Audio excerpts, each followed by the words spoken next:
Alright guys, so we're doing another update. I don't know what's going on with Google Drive, but from here on out, just so that way documentation is taking place daily and it's going through.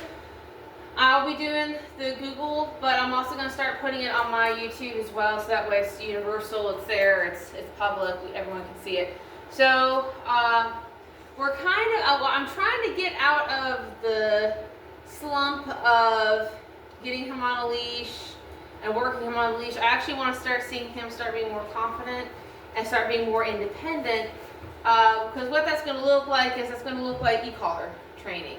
And if I have a dog that's as shut down as he was a week before, if I put an e-collar on a dog like that, and again, that's not a one-size-fits-all comment. I mean, there are dogs out there that do better with a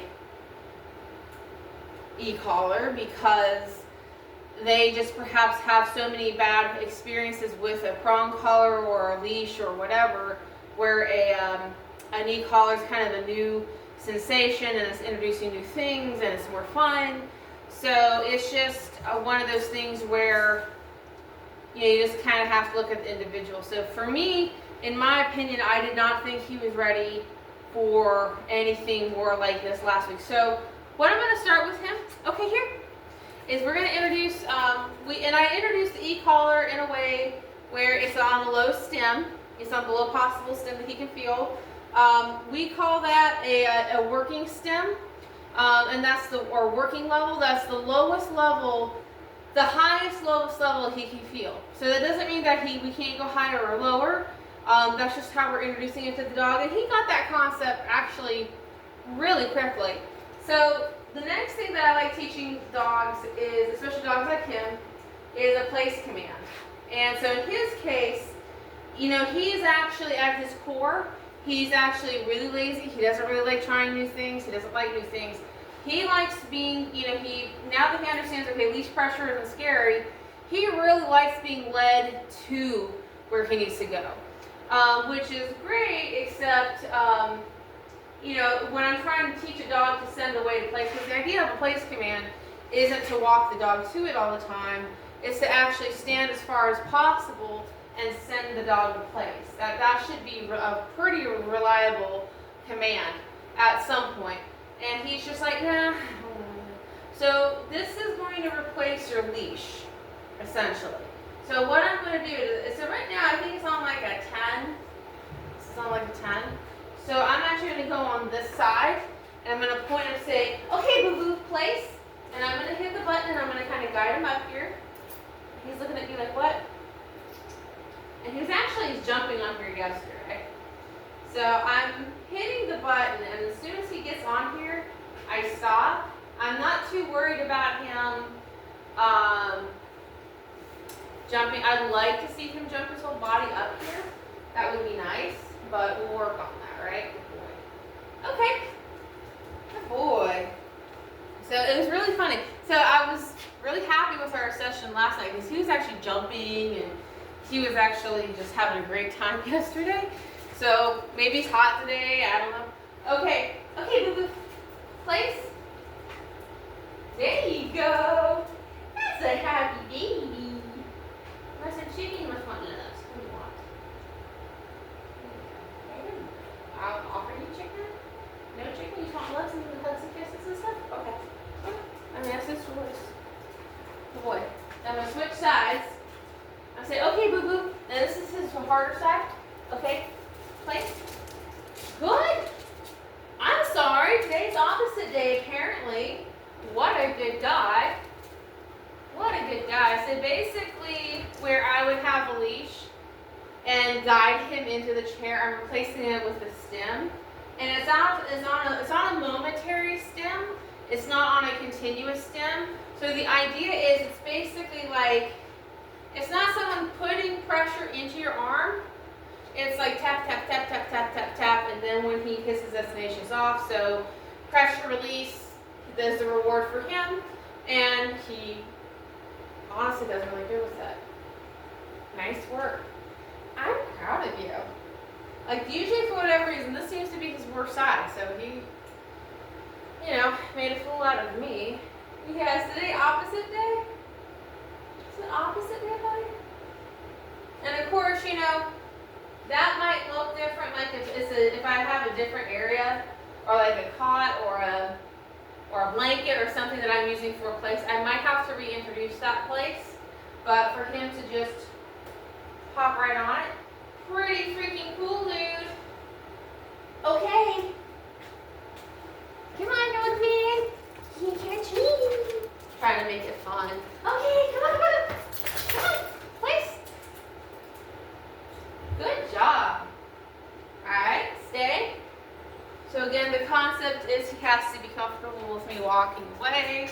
Same thing as if he was doing sit stay. And honestly, we do struggle still with that sit stay. Not as much as we did.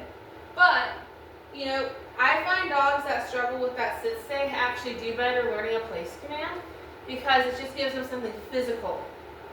Like, oh, well, if I leave this, I'm going to push back on it. Versus a sit where it's like, hey, like if I can get up like an inch forward or get up, take a couple steps, sit back down, they physically have to make a decision to get off. So that doesn't surprise me that he's doing better with a place command than he does his sit stays. So, all right, so here's the thing that we've been doing that's making this complicated. Stay. All right. Okay. Box. Come on, come on. Just encouraging him a little bit. Yeah. Oh, look at that fat patootie. Look at that fat hippo. He's such a fat hippo. He's a fat, cute hippo.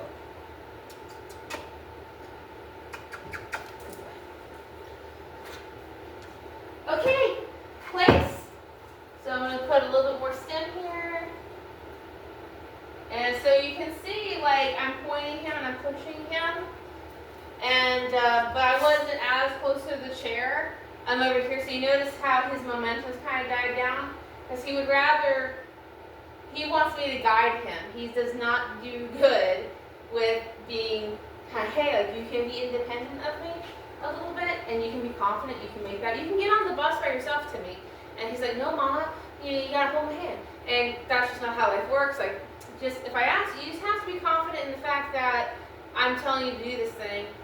You don't have to rely on me to hold your hand every step of the way. So he doesn't do great with that concept, but we're working on it. Here. Okay, place.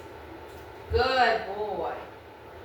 He's like, that's so much more comfortable than doing what I was doing. Let's see if he wants a piece of chicken.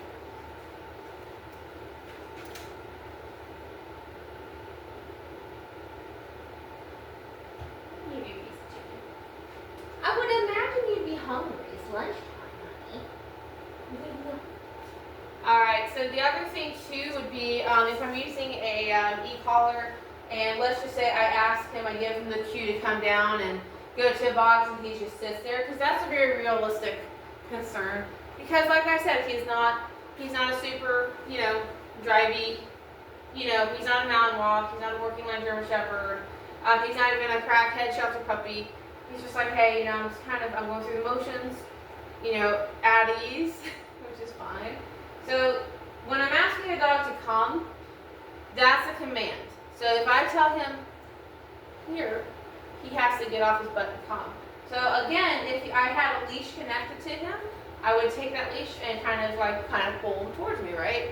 So same thing with this. If I am having him not on the leash and I give him that cue, then I'm going to use the e-collar, right?